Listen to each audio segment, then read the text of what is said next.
Autoline Daily is brought to you by Bridgestone, passion for excellence, and by Dow Automotive Systems, innovations for clean powertrain solutions. This is Autoline Daily for March 4, 2011. And now the news. Big fallout from that embarrassing admission by Renault that it may not have been the victim of industrial espionage. The French government is furious. The company fired 3 employees earlier this year, saying they had sold secrets to the Chinese about its electric vehicle program. Yesterday, Renault backtracked, saying maybe nothing ever really happened. Reuters reports company COO Patrick Pallotta says Renault has 2 hypotheses. Either it was the victim of espionage, and that one of the fired executives is protecting his source no matter what, or the company was duped into believing it was the victim of espionage. Pallotta says he will accept the consequences if the company was duped. But Renault's lawyer says the company was not duped and that it is the victim of espionage. And like I said in yesterday's report, there is more to this story than has come out so far.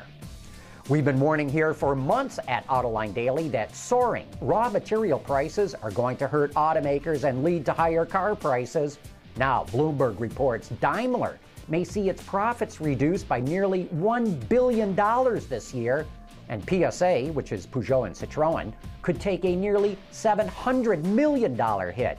So far, we haven't seen much impact from higher raw material prices because automakers typically have contracts that lock them into a price for at least 6 months.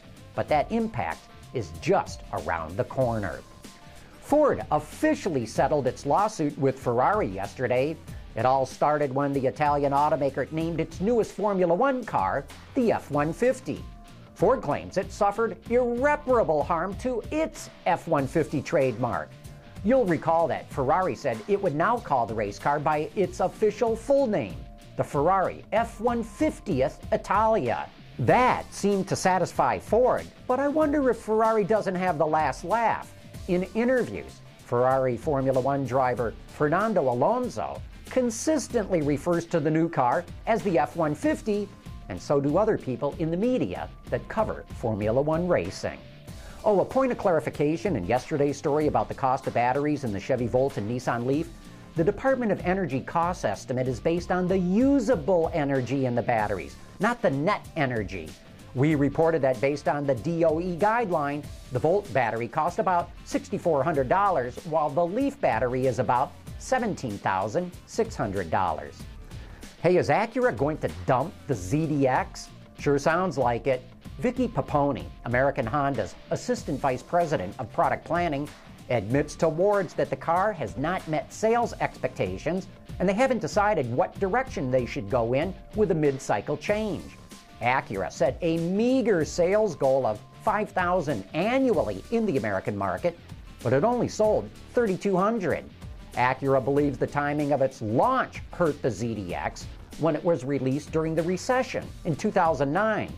But I say it's because of the way that the thing looks and the packaging. It's got a very cramped back seat.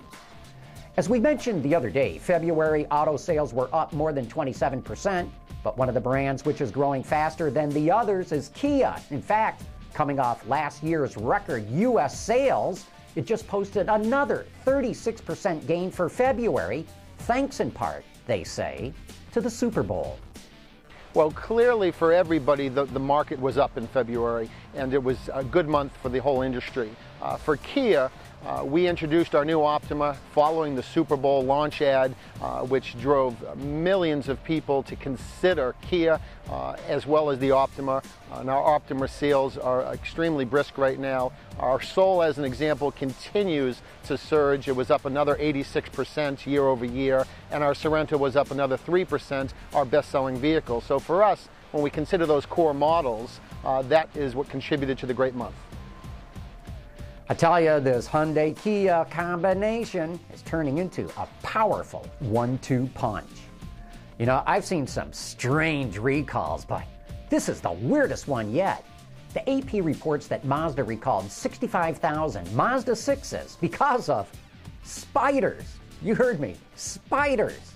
Mazda dealers discovered spider webs in vents connected to the fuel tank system, and they said that could clog the tank's ventilation, which could possibly crack the fuel tank due to pressure, and that could cause fuel leaks and maybe even fires.